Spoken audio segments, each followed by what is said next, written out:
ഈശോമിശിഹായ്ക്ക് സ്തുതിയായിരിക്കട്ടെ. പരിശുദ്ധ അമ്മയുടെ മാധ്യസ്ഥ നമുക്ക് ഒരുമിച്ച് പ്രാർത്ഥിക്കാം. ദൈവകൃപ നിറഞ്ഞ മറിയമേ സ്വസ്തി, കർത്താവ് അങ്ങയോട് കൂടെ സ്ത്രീകളിൽ അങ്ങ് അനുഗ്രഹിക്കപ്പെട്ടവളാകുന്നു. അങ്ങയുടെ ഉദരത്തിന്റെ ഫലമായി ഈശോ അനുഗ്രഹിക്കപ്പെട്ടവനാകുന്നു. പരിശുദ്ധ മറിയമേ തമ്പുരാന്റെ അമ്മേ, പാപികളായി ഞങ്ങൾക്ക് വേണ്ടി ഇപ്പോഴും ഞങ്ങളുടെ മരണസമയത്തും തമ്പുരാനോട് അപേക്ഷിച്ചു കൊള്ളണമേ. ആമേൻ. ദൈവകൃപ നിറഞ്ഞ മറിയമേ സ്വസ്തി, കർത്താവ് അങ്ങയോട് കൂടെ സ്ത്രീകളിൽ അങ്ങ് അനുഗ്രഹിക്കപ്പെട്ടവളാകുന്നു.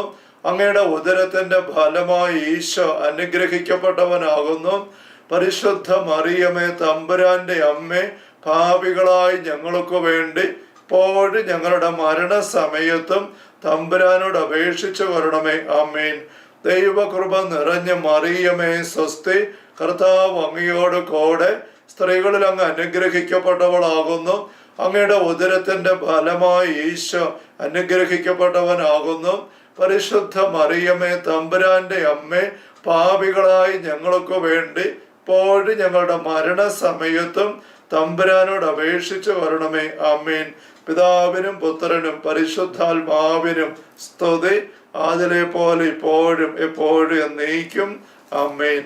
പരിശുദ്ധ പരമാ ദിവ്യ കാരുണ്യത്തിന് നേരവും ആരാധനയും സ്തുതിയും പുകഴ്ചയും ഉണ്ടായിരിക്കട്ടെ. പരിശുദ്ധ പരമാ ദിവ്യ കാരുണ്യത്തിന് നേരവും ആരാധനയും സ്തുതിയും പുകഴ്ചയും ഉണ്ടായിരിക്കട്ടെ. പരിശുദ്ധ പരമാ ദിവ്യകാരുണ്യ ഈശോയ്ക്ക് നേരവും ആരാധനയും സ്തുതിയും പുകഴ്ചയും ഉണ്ടായിരിക്കട്ടെ. ഈശ്വരേറ്റ സ്നേഹിക്കപ്പെട്ട സഹോദരരെ, നമ്മുടെ ഓൺലൈൻ ധ്യാനത്തിന്റെ 312 സെഷനിലേക്ക് നമ്മൾ എത്തിയിരിക്കുകയാണല്ലോ. 4-ാം പ്രമാണത്തെ പശ്ചാത്തലമാക്കിക്കൊണ്ടുള്ള 14-ാമത്തെ സെഷനുമാണല്ലോ ഇത്. നമ്മൾ മാതാപിതാക്കന്മാരെ ബഹുമാനിക്കണം എന്നുള്ള കൽപ്പനയെക്കുറിച്ച് ചിന്തിച്ചു വരികയാണല്ലോ. മാതാപിതാക്കന്മാരെ പറ്റി മാത്രമല്ല ഈ ബഹുമാനത്തിൻ്റെ കാഴ്ചപ്പാട് നമ്മൾ ഈ പ്രമാണത്തിലൂടെ പരിഗണിക്കുന്നത് എന്ന് നമ്മൾ ആവർത്തിച്ച് സൂചിപ്പിച്ചു കഴിഞ്ഞു.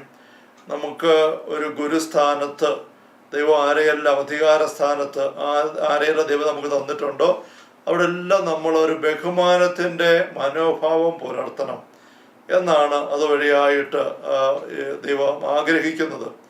ബഹുമാനത്തിൻ്റെ ഈ ഒരു മനോഭാവം നമുക്ക് നമ്മുടെ മാതാപിതാക്കളോടും മുതിർന്നവരോടും കുടുംബത്തിലെ കാരണവന്മാരായിരിക്കുന്നവരോടും അധ്യാപകരോടും അധികാരികളോടും സഭയിലെ നമ്മളുടെ ശുശ്രൂഷയ്ക്കായി നമ്മൾ ആർക്ക് ഏൽപ്പിക്കപ്പെട്ട ശ്രേഷ്ഠ സ്ഥാനത്തുള്ള അഭിഷിക്തരും അതുപോലെ തന്നെ സഭാധ്യക്ഷന്മാരും ആത്മീയ പിതാക്കന്മാരും അങ്ങനെ അനേകർ നമുക്ക് എല്ലാവർക്കും ഉണ്ട്.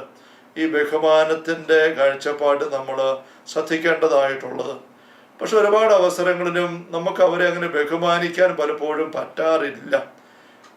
ബഹുമാനിക്കുക എന്ന് പറഞ്ഞാൽ കാണുമ്പോൾ എണീറ്റ് നിൽക്കുന്നു, അല്ലെ കൈകൂപ്പുന്നു, അല്ലെങ്കിൽ ആദരവോടെ തലകുനിക്കുന്നു, അങ്ങനെയുള്ള പെരുമാറ്റങ്ങൾ കൊണ്ട് മാത്രം പൂർത്തിയാകുന്ന ഒന്നാണോ ഈ ബഹുമാനിക്കുക എന്ന് പറയുന്നത്?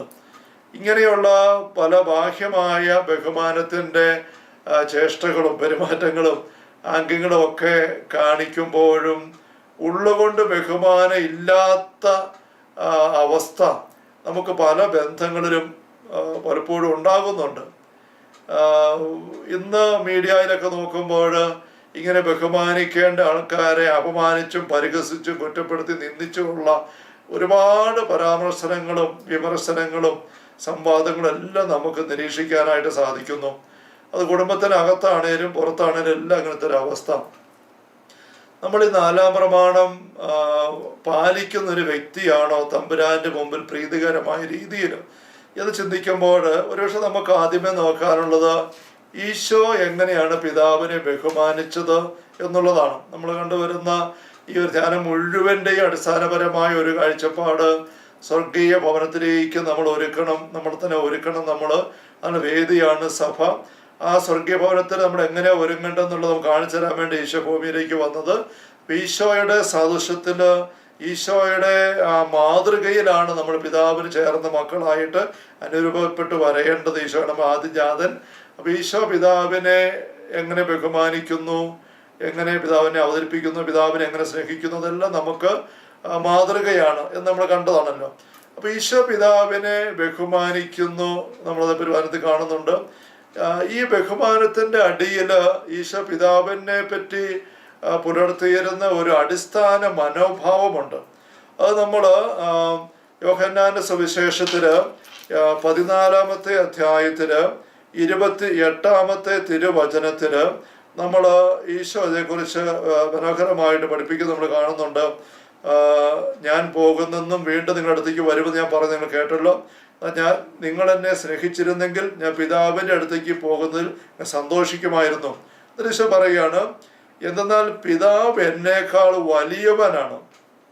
ഇത് വളരെ പ്രധാനപ്പെട്ട ഒരു വെളിപ്പെടുത്തലാണ്. പിതാവ് എന്നേക്കാൾ വലിയവനാണ്. അതിനകത്തിപ്പോൾ എന്താ പ്രധാനപ്പെട്ട നമുക്ക് ചിലപ്പോൾ സംശയം വരാം. പിതാവ് പിന്നെ പുത്രനേക്കാൾ വലിയവനല്ല പിതാവ്. പിതാവ് പുത്രനേക്കാൾ വലിയവനാണ്. പക്ഷെ അത് ഈശോയ്ക്ക് പറയാൻ സാധിക്കുന്നു. ഈശോ അങ്ങനെ പിതാവിനെ കരുതിയിരിക്കുന്നു. ഇതാണ് അതിൻ്റെ വ്യത്യാസം. നമ്മൾ നമ്മുടെ കുടുംബത്തിലുള്ള പിതാവ്, നമ്മുടെ അപ്പൻ, നമ്മുടെ അമ്മ, അവരെ ഓർത്ത് നോക്കിക്ക്. മാതാപിതാക്കൾ, അവരെ ബഹുമാനിക്കണം എന്നല്ലേ.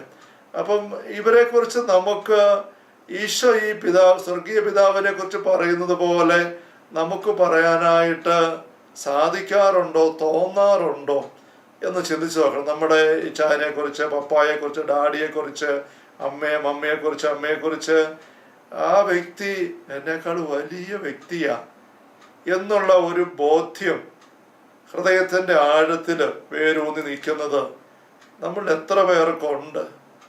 യഥാർത്ഥത്തിൽ നമ്മുടെ അപ്പനെ, അമ്മയെ, പപ്പ, ഡാഡി, ഏത് പേര് ഉപയോഗിച്ചോട്ടെ, ആ വ്യക്തിയെ പറ്റി ചിന്തിക്കുമ്പം നമ്മൾ അനേകരുടെ ഉള്ളിൽ കയറി കിടക്കുന്നത് ഒരു എന്നേക്കാൾ വലിയവനാണ് എൻ്റെ ചാച്ചൻ, പപ്പ, മമ്മി. അങ്ങനെ ചിന്തിക്കാൻ നമുക്ക് സാധിക്കാറേ ഇല്ല എന്നുള്ളതല്ലേ വാസ്തവം.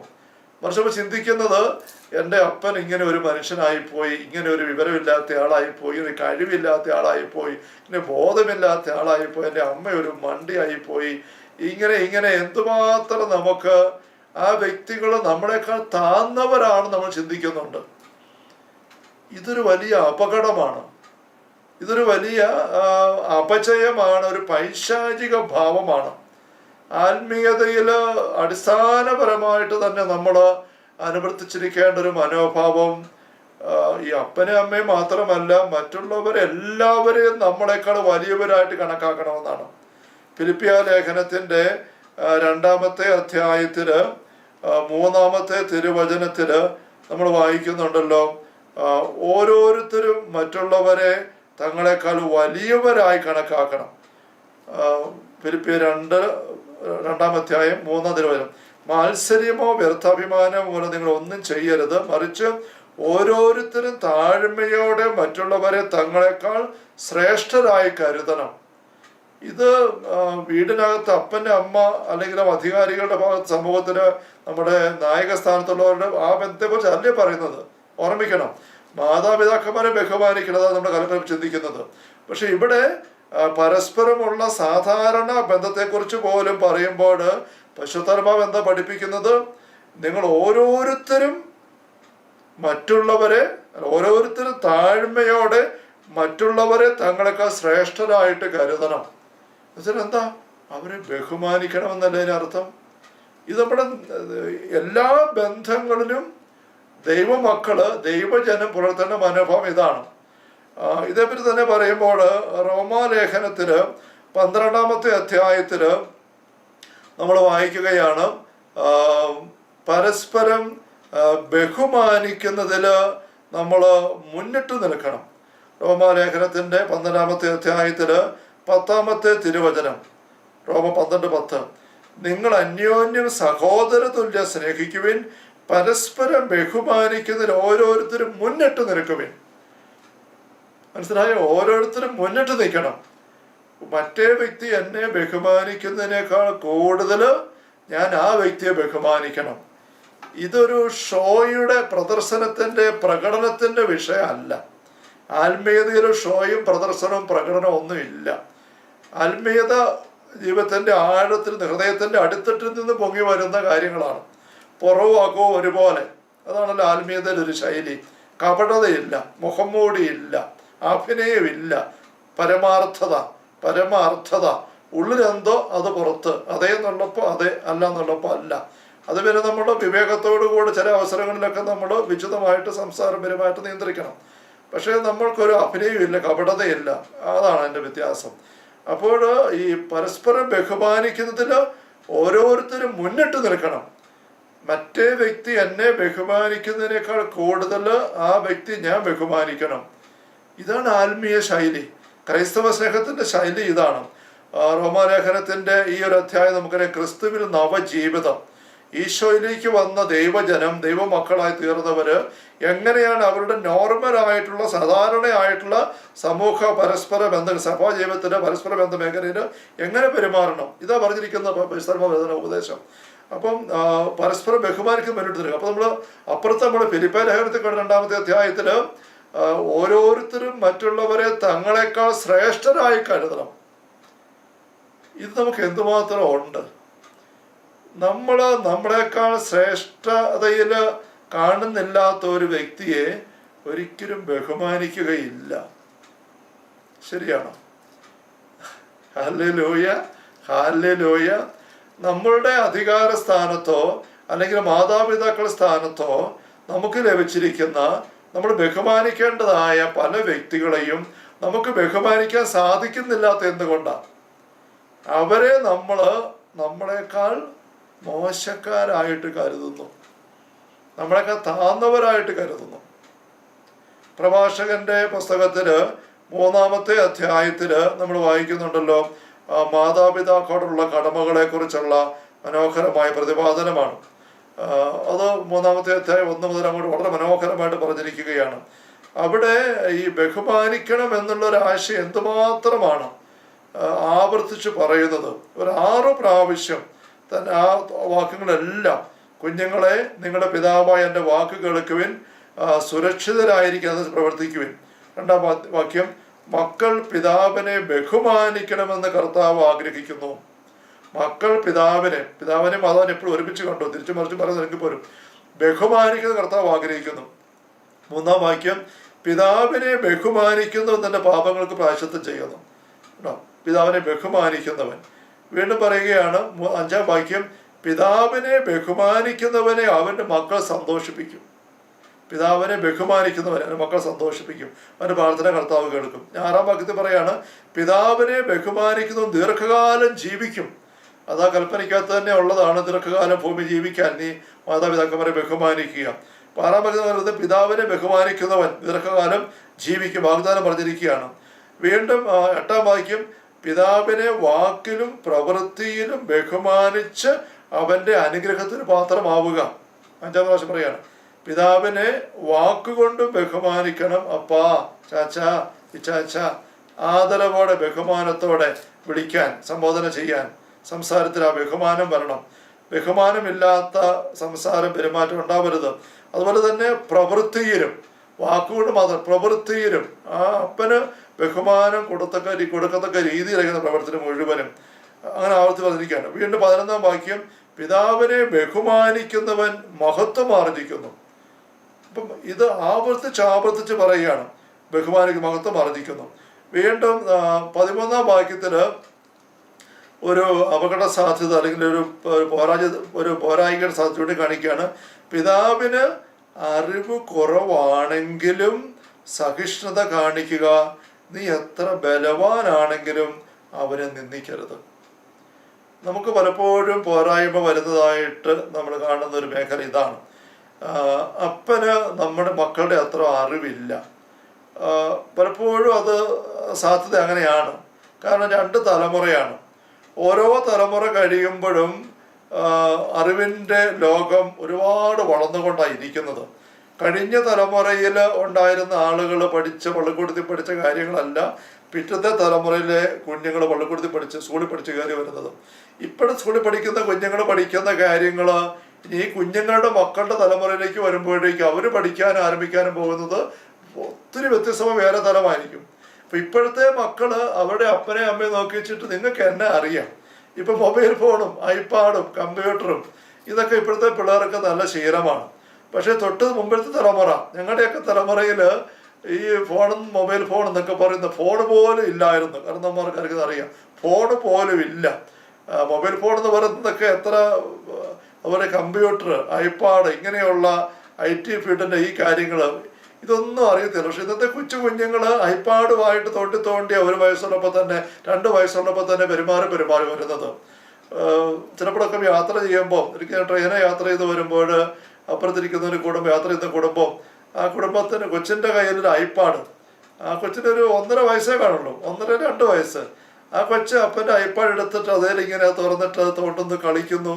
അങ്ങനെ കുറേ സമയമായിട്ട് ഇങ്ങനെ കളിച്ചുകൊണ്ടിരിക്കുകയാണ് അതേൽ. അപ്പോൾ കുഞ്ഞിനെ കളിക്കാനുള്ള ചില പേജുകളൊക്കെ അത് അപ്പൻ സെറ്റ് കൊടുത്തിരിക്കുന്നതായിരിക്കും. പക്ഷേ അത് കൊച്ചു മടക്ക് മാറ്റി വെക്കും, പിന്നെ വന്ന് എടുക്കുന്നു, അത് ഓണാക്കുന്നു, അതിൻ്റെ പേജ് എടുക്കുന്നു, കളിക്കുന്നു, വെക്കുന്നു. എന്ത് ഫ്രീ ആയിട്ടാണ്. പക്ഷെ ഐപാഡ് എന്ന് പറയുന്ന സാധനം അന്ന് ഞാനത് ബാംഗ്ലൂർ പഠിക്കുമ്പോഴാണ്, അവധിക്ക് ഇങ്ങനെ നാട്ടിൽ വരുമ്പോൾ, ട്രെയിനെ വരുമ്പോൾ, അന്നൊരു ഐപാഡ് എന്ന് പറഞ്ഞാൽ കൈകൊണ്ട് തൊട്ടിട്ട് പോലും ഇല്ല.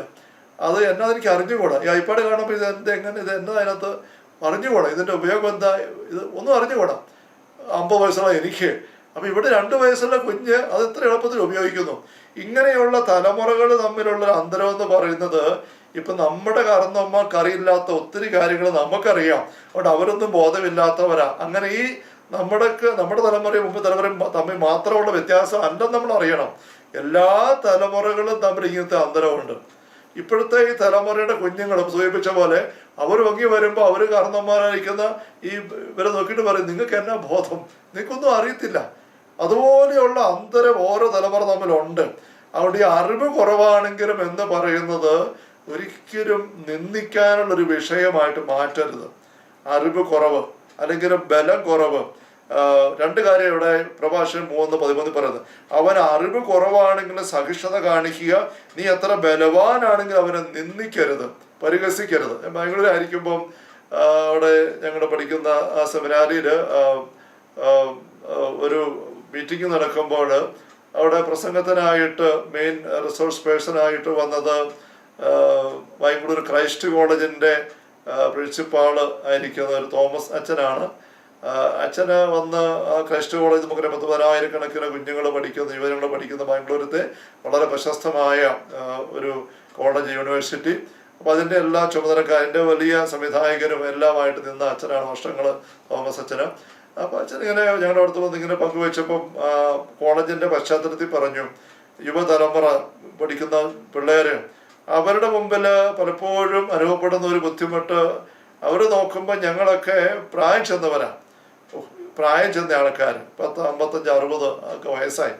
അതുകൊണ്ട് നിങ്ങൾക്കൊന്നും ഒരു വലിയ വിവരമില്ല, അല്ലെ അറിവില്ല എന്നതാ. ഞങ്ങൾ ചെറുപ്പക്കാർ യുവത്വമുണ്ട്, അറിവുണ്ട്, കണ്ടോ ഞങ്ങളിങ്ങനെ.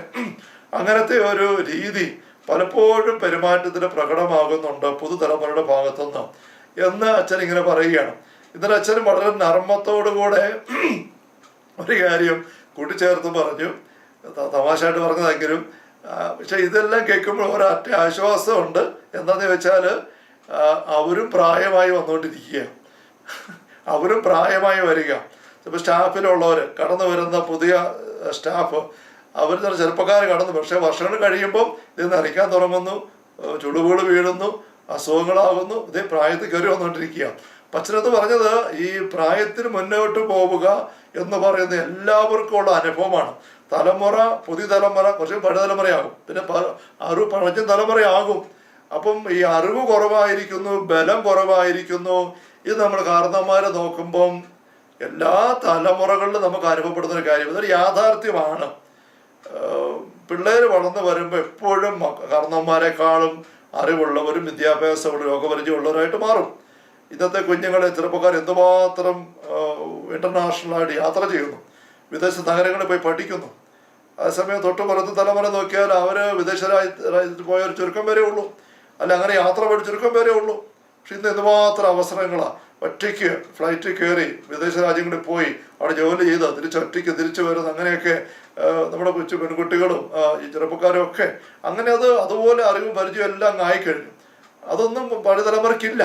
ഇപ്പം ഞാൻ എടുത്തു പറയാൻ കാരണം, ഇങ്ങനെ പല മേഖലയിൽ അറിവ് കുറവായിരിക്കുന്നു, പിന്നെ ബലം കുറവായിരിക്കുന്നു, ഈ ഒരു അവസ്ഥയുണ്ട്. പക്ഷെ ഇതൊന്നും അവരെ നിന്ദിക്കാൻ അല്ലെ ബഹുമാനിക്കാതിരിക്കാനുള്ള ഒരു കാരണമായിട്ട് മാറരുത്.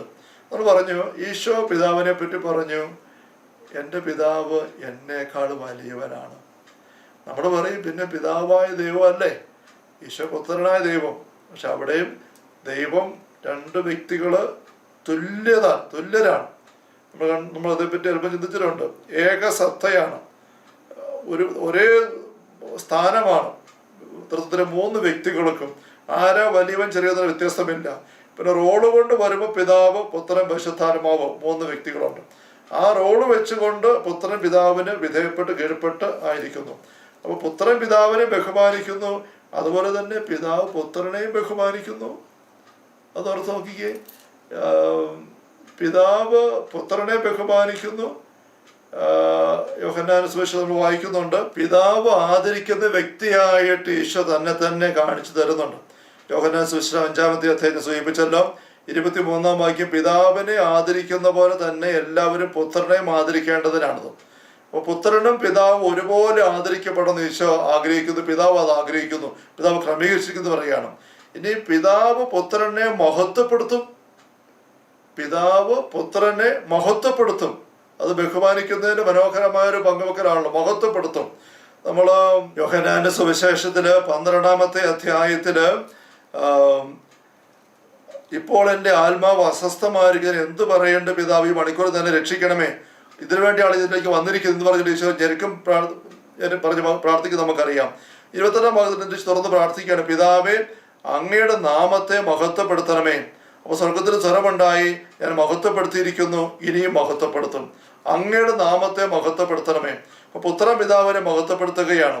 എന്നാൽ യോഹന്നാൻ 17-ാം അധ്യായത്തില് ആദ്യ വാക്യം നമ്മൾ വായിക്കുന്നുണ്ട്, പിതാവേ പുത്രൻ അവിടുത്തെ മഹത്വപ്പെടുത്തേണ്ടതിന് പുത്രനെ അങ്ങ് മഹത്വപ്പെടുത്തണമേ, പുത്രനെ അങ്ങ് മഹത്വപ്പെടുത്തണമേ. അപ്പോൾ പുത്രനെ പിതാവ് മഹത്വപ്പെടുത്തും. ആ മഹത്വം ഈശോയ്ക്ക് പിതാവ് നൽകുമെന്ന് ഈശോയ്ക്ക് ഉറപ്പാണ്. ഇത് പിതാവ് പുത്രൻ്റെ തമ്മിൽ മാത്രമല്ല, ഇപ്പം നമ്മൾ സൂചിപ്പിച്ചതായ യോഹന്നാൻ 12-ാമത്തെ അധ്യായത്തില് ഗോതമ്പ് മണി നിലത്ത് വീണ് അഴിയുന്നത് പോലെയാണ് മനുഷ്യപുത്രൻ മഹത്വത്തിലേക്ക് പ്രവേശിക്കുന്നത്. അങ്ങനെയാണ് എന്നെ അനുഗമിക്കാൻ ആഗ്രഹിക്കാൻ ഞാൻ പോകുന്ന വഴി തന്നെ എന്നെ അനുഗമിക്കട്ടെന്ന് പറഞ്ഞിട്ട് 26-ാം വാക്യം, എന്നെ ശുശ്രൂഷിക്കാൻ ആഗ്രഹിക്കുന്നത് എന്നെ അനുഗമിക്കട്ടെ, അപ്പോൾ ഞാൻ ആയിരിക്കുന്നവർ തന്നെ ശുശ്രൂഷകരമായിരിക്കും.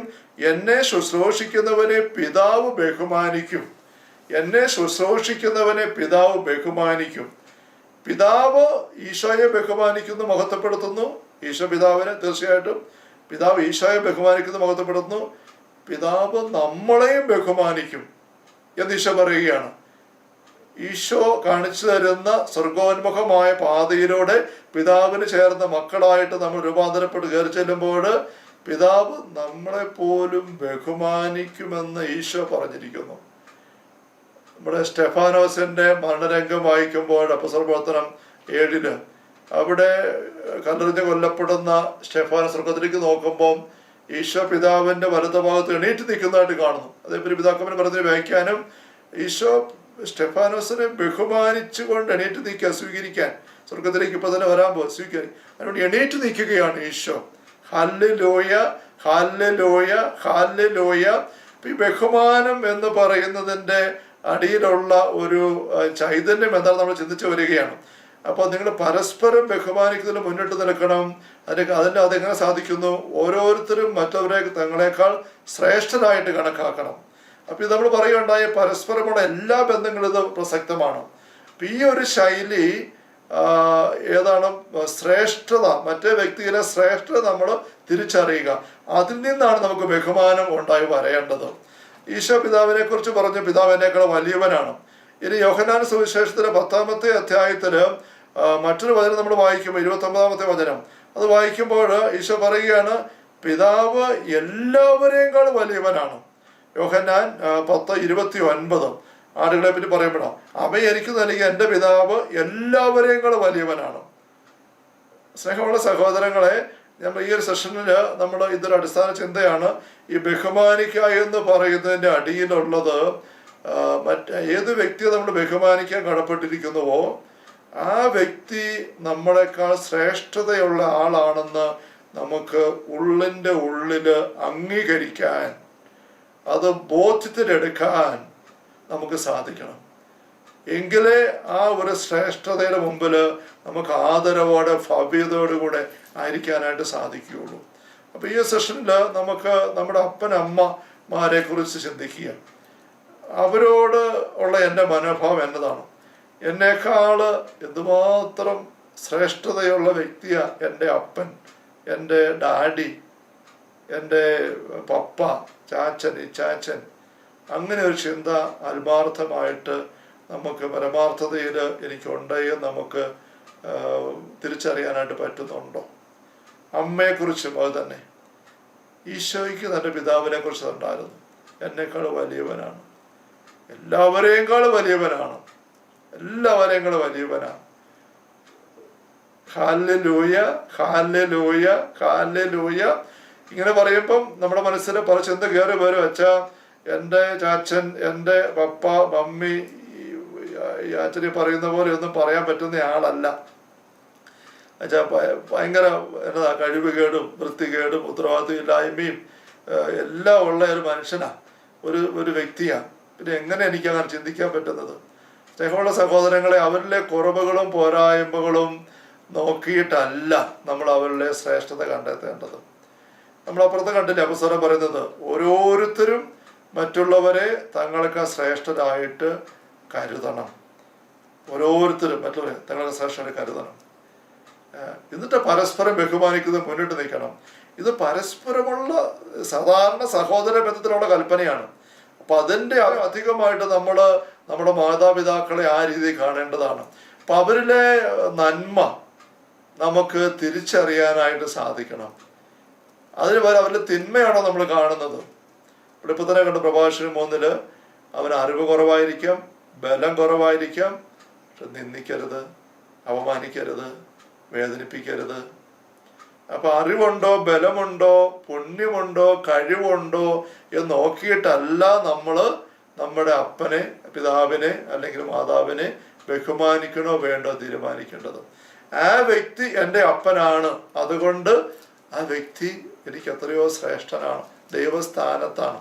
സ്നേഹമുള്ള സഹോദരങ്ങൾ, നമ്മൾ അപ്പനെ കുറിച്ച് അമ്മയെ കുറിച്ച് എന്തെല്ലാം കുറവും പോരായ്മയും ബലക്കുറവും ഭാവത്തിലെ തെറ്റുകളോ തിരിച്ചു വ്യത്യാസങ്ങളോ അവർ ചെയ്യേണ്ട കാര്യം ചെയ്യാത്തതോ എന്തുമായി കഴിവില്ലായ്മയോ ഒത്തിരി കടം വരുത്തി വെച്ചു, വിറ്റുപെറുക്ക് നശിപ്പിച്ചു, കുടിച്ചു കളഞ്ഞിങ്ങനെ തുറന്ന് മാർഗത്തിൽ കൂടെ നടന്നു, ദുഷ്പേരുണ്ടായി, എന്തും ആയിക്കോട്ടെ, പക്ഷെ ആ വ്യക്തിയിൽ എന്തുമാത്രം നന്മയുണ്ട്, ഒരുപാട് നന്മയുണ്ട്.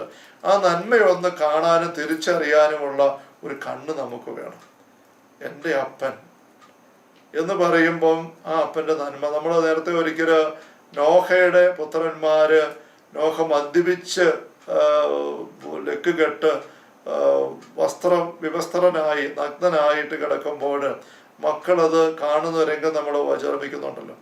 അപ്പം 3 മക്കൾ, അതിൽ ഇളയവൻ വന്ന് കയറിയിട്ട് അപ്പൻ്റെ നഗ്നത, ഈ മദ്യപിച്ച് ലക്കിട്ട് കിടക്കുന്ന അവസ്ഥ കണ്ടിട്ട് നിന്ദിച്ച് പരിഹാസത്തോടെ പോയി സഹോദരന്മാർ പറയടാ വാ ഒരു കാഴ്ച കാണിച്ചു തരാം, നമ്മുടെ അപ്പൻ്റെ തനി നിറം കണ്ടില്ലേ, എന്ത് വൃത്തികെട്ട മനുഷ്യൻ, ഇതാണല്ലോ നമ്മുടെ അപ്പൻ എന്ന മട്ടിൽ ഇങ്ങനെ ചേട്ടായിമാരെ വിളിച്ചുകൊണ്ട് വരാൻ വന്നപ്പോൾ അവർ ഈ കാര്യം അറിഞ്ഞപ്പോഴേ അവരെന്ത് ചെയ്തു? അവനെ വഴക്ക് പറഞ്ഞു. എന്നിട്ട് അവരെന്താ ചെയ്യുന്നത്? അവരാ മുറിയിലോട്ട് വരുമ്പോൾ ഒരു തുണി എടുത്ത് പിടിച്ച് ഇങ്ങനെ പുറകോട്ട് ചെന്നിട്ട് ആ തുണി കൊണ്ടുപോയി അപ്പൻ്റെ ദേഹത്തിട്ടു. അപ്പൻ്റെ നഗ്നത അവർ നോക്കിയേയില്ല, കണ്ടതേയില്ല, അങ്ങനെ പെരുമാറി. അപ്പം ഈ ഇളയവൻ്റെയും മൂത്തവരുടെയും പെരുമാറ്റത്തിൻ്റെ വ്യത്യാസം എവിടുന്ന് വരുന്നതാ? ഇളയവൻ അപ്പൻ്റെ മദ്യപാനാസക്തി, പൂസ് കുടിച്ച് ലക്ക് കെട്ട് കിടക്കുന്നത്, വിവസ്ത്രനായിട്ട് കിടക്കുന്നത്, അതിനെയെല്ലാം നോക്കിയിട്ട് ഉള്ളിൽ അവജ്ഞയെടുത്തു, പുച്ഛമെടുത്തു, പരിഹാസമെടുത്തു. അപ്പോഴെന്ത് പറ്റി? ബഹുമാനമില്ല, ബഹുമാനത്തിൻ്റെ മനോഭാവം നഷ്ടപ്പെട്ടു പോയി. അസേ മൂത്തവര് അവരും അപ്പൻ്റെ ഇതേ അവസ്ഥ തന്നെ മനസ്സിലാക്കി.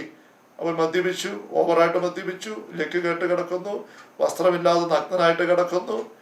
അതൊരു വല്ലാത്ത ഭംഗിയില്ലാത്ത കാഴ്ച രംഗമാണ്. പക്ഷെ അത് ആ മക്കള് അതത്രയും കാണുന്നിടത്തും അവർക്ക് അപ്പനെക്കുറിച്ച് അവജ്ഞ ഉണ്ടാകുന്നില്ല, പുച്ഛം ഉണ്ടാകുന്നില്ല, ബഹുമാനക്കുറവ് ഉണ്ടാകുന്നില്ല. ഞങ്ങളുടെ അപ്പൻ തന്നെയാണ്. അപ്പൻ ഇപ്പം ഇങ്ങനെ ഒരു മദ്യപിച്ചു അല്ലെങ്കിൽ ഭംഗിയില്ലാത്ത രീതി കിടക്കുന്നു, അത് അപ്പൻ്റെ ഒരു ബലക്കുറവിൻ്റെ തലമാണ്, ഒരു ബലഹീനതയുടെ തലമാണ്, ഒരു അറിവില്ലായ്മയുടെ തലമാണ്, ഒരു ആസക്തിയുടെ, ഒരു ദുശ്ശീലത്തിൻ്റെ ദുരാസക്തി അടിപ്പെട്ട തലമാണ്. അതിൻ്റെ പേരിൽ അപ്പനല്ലെന്നാകുന്നില്ല. അങ്ങനെ കിടക്കുന്ന അപ്പനെ അവർ ബഹുമാനിക്കുകയാണ്. സ്നേഹമുള്ള നല്ലപോലെ ഇത് ആത്മശോധന ചെയ്യണം. നമുക്ക് നമ്മുടെ അപ്പനോട് അമ്മയോട് ആ രണ്ട് ബന്ധമെടുത്തി ഉള്ളിൻ്റെ ഉള്ളിൽ അവർ നമ്മളെക്കാൾ ശ്രേഷ്ഠരാണ്. ഈശോ പറഞ്ഞില്ലേ, എൻ്റെ പിതാവ് എന്നേക്കാൾ വലിയവനാ, എല്ലാവരെയും കൂടെ വലിയവനാ. സ്വർഗസ്നായ പിതാവിന് ഒരു കുറവില്ല. അവിടെ ഈശോയ്ക്ക് പറയാൻ എളുപ്പമാണ്, നമുക്ക് ചിന്തിക്കാം. ആയിക്കോട്ടെ, നമ്മുടെ ഭൂമിയിലെ പിതാക്കന്മാരുടെ എല്ലാം പിതൃത്വം സ്വർഗത്തിലെ പിതാവിൽ നിന്ന് കിട്ടിയതാണ്. മാനുഷികമായി കുറേ ആൾക്കൂടെ നമുക്കുമുണ്ട് കുറവുകളും. പക്ഷെ നമ്മൾ അവരെ ബഹുമാനിക്കുന്നതിൽ വീഴ്ച വരുന്നു. വാക്കിലും പ്രവൃത്തിയിലും ബഹുമാനിക്കണം എന്ന് വചനം പറയുന്നു. ഇത് രണ്ട് തരത്തിൽ നമുക്ക് ബഹുമാനം ഇല്ലെന്നായി പോകുന്നു.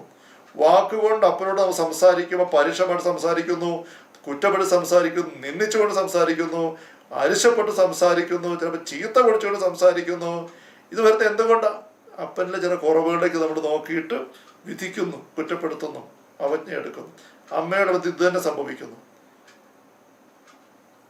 അപ്പം അങ്ങനത്തെ ഒരു കാഴ്ചപ്പാട് വെച്ചുകൊണ്ട് നീങ്ങുന്ന ഒരു മകനല്ല മകൾക്ക് ഒരിക്കലും മാതാപിതാക്കന്മാരെ ബഹുമാനിക്കാൻ പറ്റുകയില്ല. Hallelujah, hallelujah. നമുക്ക് ആത്മശോധനാപൂർവ്വം അത് ശ്രദ്ധിക്കാം. നല്ലപോലെ ആത്മശോധന ചെയ്യണ സ്നേഹമുള്ളവരെ. കാരണം ഇത് നമുക്ക് ദൈവകൃപ ഒഴുകി വരുന്നതിന് വലിയ തടസ്സമാണ്. നമ്മുടെ പ്രാർത്ഥനാ ജീവിതം, ആത്മജീവിതം ഉണർന്ന് വളർന്ന് തെളിഞ്ഞ് കരുത്തായിട്ട് ദൈവാനുഭവത്തിന് നിറഞ്ഞ് വിടരാത്തതിൻ്റെ ഒരു കാരണം ഈ ഒരു ചോർച്ച, ഈ മേഖല ചോർച്ചയായിരിക്കാം. നമുക്ക് അതേപറ്റി കൂടെ അടുത്ത സെഷനിൽ ചിന്തിക്കാം. ഇപ്പം നമുക്ക് നമ്മുടെ ഉള്ളങ്ങളെ പ്രാർത്ഥനാപൂർവ്വം ദൈവികാന സന്നദ്ധിയിൽ ചേർക്കാം. മിശിഹാ കർത്താവേ, മാനവരക്ഷകനേ, നരനു വിമോചനമേകിടുവാൻ നരനായി വന്നു പിറന്നവനേ,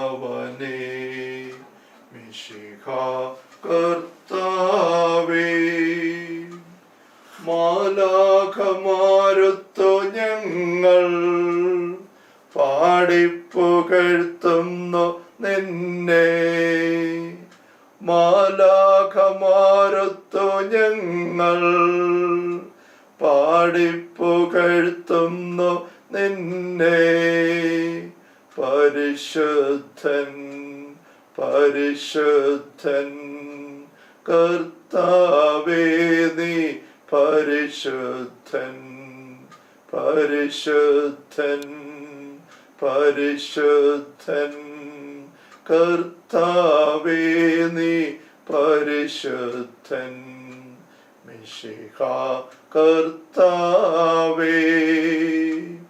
പരിശുദ്ധ പരമാ ദിവ്യകാരുണ്യത്തിന് എന്നേരവും ആരാധനയും സ്തുതിയും പുകഴ്ചയും ഉണ്ടായിരിക്കട്ടെ. പരിശുദ്ധ പരമാ ദിവ്യകാരുണ്യത്തിന് എന്നേരവും ആരാധനയും സ്തുതിയും പുകഴ്ചയും ഉണ്ടായിരിക്കട്ടെ. പരിശുദ്ധ പരമാ ദിവ്യകാരുണ്യ ഈശോയ്ക്ക് എന്നേരവും ആരാധനയും സ്തുതിയും പുകഴ്ചയും ഉണ്ടായിരിക്കട്ടെ. Hallelujah, hallelujah, hallelujah.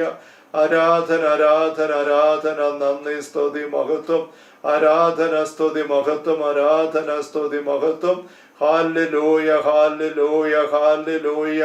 ആരാധന ആരാധന ആരാധന, നന്ദി സ്തുതി സ്തുതി. നല്ല ഈശോയെ, സ്വർഗസ്ഥലെ പിതാവിനെ നോക്കി അങ്ങ് പറഞ്ഞല്ലോ, എൻ്റെ പിതാവ് എന്നേക്കാൾ വലിയവനാണ്. വീണ്ടും അങ്ങ് പറഞ്ഞു, എൻ്റെ പിതാവ് എല്ലാവരെയും വലിയവനാണ്. ഈശോയെ, ആ പിതാവിൻ്റെ പിതൃത്വത്തിൽ നിന്നാണല്ലോ ഭൂമിയിലുള്ള സകല പിതൃത്വങ്ങളും മാതൃത്വങ്ങളും എല്ലാം രൂപം കൊണ്ടിരിക്കുന്നത്, അധികാരം ആർജിച്ചിരിക്കുന്നത്. അങ്ങ് ഞങ്ങൾക്കിടയ്ക്ക് മാതാപിതാക്കന്മാരെ നോക്കി ഇതുപോലെ തന്നെ ചിന്തിക്കാനും പറയാനും ഹൃദയം നിറയെ ആ ഒരു മനോഭാവത്തോടുകൂടെ അവർക്ക് പെരുമാറാൻ ഞങ്ങൾക്ക് സാധിക്കേണ്ടതാണല്ലോ. പരസ്പരമുള്ള ബന്ധങ്ങളിൽ മറ്റുള്ളവരെയും ഞങ്ങളൊക്കെ ശ്രേഷ്ഠരായിട്ട് കരുതണം എന്നൊരു ഉപദേശം ഞങ്ങൾ ശ്രദ്ധിച്ചു. പരസ്പരം ബഹുമാനിക്കുന്നതിന് മുന്നിട്ട് നിൽക്കണമെന്ന് എത്രയോ അധികമായിട്ട് ഞങ്ങൾക്കത് മാതാപിതാക്കളുമൊക്കെ സാധിക്കേണ്ടതാണ്. പക്ഷെ പലപ്പോഴും ഞങ്ങൾ അവരെ അവജ്ഞയോടെ വീക്ഷിച്ചും അവരുടെ കുറവുകളും ബലഹീനതകളും നോക്കിയിട്ട് അവരെ നിന്ദിച്ചും പുച്ഛിച്ചും അവരെ പഴിച്ചുമൊക്കെ നീങ്ങുന്നത് കൊണ്ട് ഞങ്ങളുടെ ഹൃദയത്തിൽ അവിടെ നിനക്കുള്ള യഥാർത്ഥമായ ബഹുമാനം ഉണ്ടാകുന്നില്ല ഈശോയെ. ഞങ്ങൾ തിരിച്ചറിയുന്നു, മാപ്പ് ചോദിക്കുന്നു. മാതാപിതാക്കന്മാരെ ബഹുമാനിക്കാനുള്ള കൃപ ഞങ്ങൾക്ക് ഈശോയെ വാങ്ങിച്ചൊരിഞ്ഞു തരണമേ ഞങ്ങൾ യാചിക്കുന്നു. അമ്മയുടെ ഹൃദയത്തിലേക്ക് ഞങ്ങൾ തന്നെ പുതുക്കി പ്രതിഷ്ഠിക്കുന്നു. വിശുദ്ധ അന്തോനീസ ഉണ്ണിശ്രമൊക്കെ ഞങ്ങൾക്ക് വേണ്ടി നിരന്തരം മാധ്യസ്ഥം വഹിക്കണമേ. കർത്താവായ ദൈവമേ, പരിശുദ്ധ കത്തോലിക്കാ സഭയില് എളിയ ദാസനം കനിഞ്ഞു നൽകിയ ശുശ്രൂഷ പൗരോഹിത്യത്തിന്റെ അഭിഷേകം അധികാരം അനുസരിച്ചും പലാരൂപതര വാഗോൻ മണ്ഡപ ധ്യാന കേന്ദ്രത്തിലെ നിയമനാധികാരം അനുസരിച്ചും പരിശുദ്ധ പരമദീപികാരന്റെ തിരു സാന്നിധ്യം കരങ്ങളിൽ സമ്മോഹിച്ചുകൊണ്ട് നിങ്ങളുടെ പ്രിയപ്പെട്ട മക്കളുടെ മേൽ അങ്ങയുടെ ആശീർവാദം ദാസൻ നൽകുന്നു.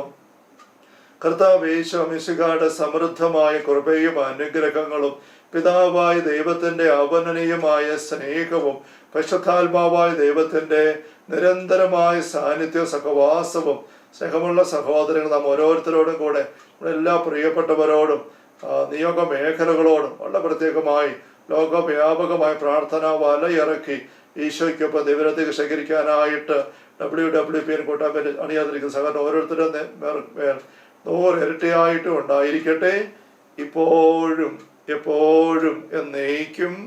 ആമേൻ. പരിശുദ്ധ പരമാ ദിവ്യ കാരുണ്യത്തിന് എന്നേരവും ആരാധനയും സ്തുതിയും പുകഴ്ചയും ഉണ്ടായിരിക്കട്ടെ. പരിശുദ്ധ പരമാ ദിവ്യ കാരുണ്യത്തിന് എന്നേരവും ആരാധനയും സ്തുതിയും പുകഴ്ചയും ഉണ്ടായിരിക്കട്ടെ. പരിശുദ്ധ പരമാ ദിവ്യ കാരുണ്യ ഈശോയ്ക്ക് എന്നേരവും ആരാധനയും സ്തുതിയും പുകഴ്ചയും ഉണ്ടായിരിക്കട്ടെ.